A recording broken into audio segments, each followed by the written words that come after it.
Hi, my friends.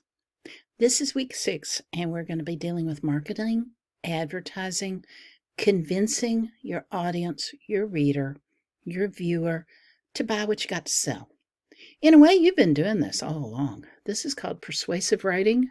This is called argumentative writing, persuading your reader that your thesis is correct.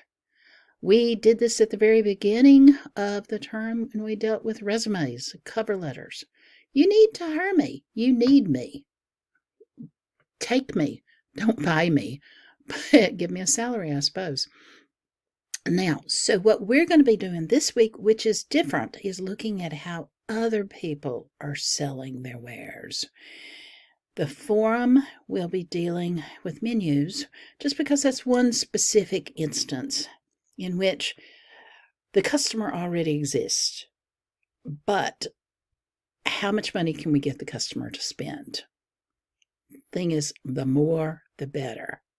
And then with the research paper, this is the first time I'm asking you actually to do a lot of research. I want you to choose a company.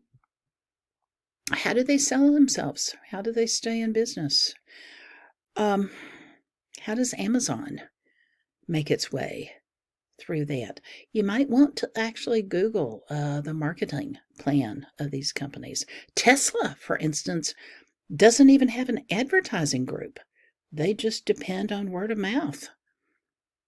Interesting ways of doing business. So you might want to look at it. Some of you are in business for yourself already. A lot of you work at Riverbend. How does Riverbend market itself? It's kind of got a corner on the business, I suppose. Anyway, I hope you have fun. Let me know if you need help. Bye for now.